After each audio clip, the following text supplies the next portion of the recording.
Gaibandha press club ভবন সম্প্রসারণ কাজের উদ্বোধন। বিস্তারিত থাকছে গাইবান্ধা থেকে রজতকান্তি বর্মনের প্রতিবেদনে। গাইবান্ধার ঐতিহ্যবাহী সংগঠন গাইবান্ধা প্রেস ক্লাব ভবন সম্প্রসারণ কাজের উদ্বোধন হয়েছে।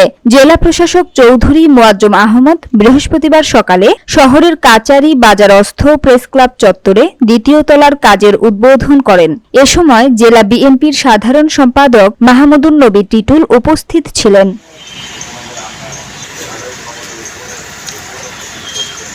পরে প্রেস ক্লাব মিলনায়তনে সংক্ষিপ্ত বক্তব্যে জেলা প্রশাসক চৌধুরী মোয়াজ্জম আহমদ বলেন, প্রেস ক্লাব একটা এলাকার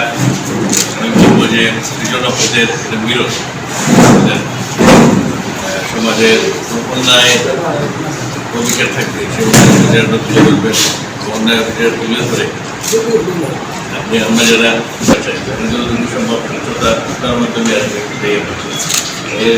এর জন্য আমাদের জেলা প্রশাসনের পক্ষ থেকে করা সম্ভব আমরা সহযোগিতা প্রদান করবো।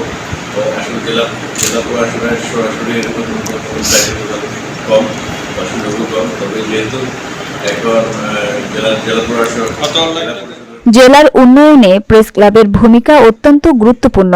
সেক্ষেত্রে গাইবান্ধা প্রেস ক্লাব দীর্ঘ ৬৫ বছর ধরে দায়িত্ব পালন করছে।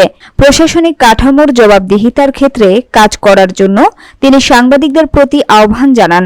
গাইবান্ধা প্রেস ক্লাবের সার্বিক উন্নয়নে সহায়তা করতে তিনি আশ্বাস দেন।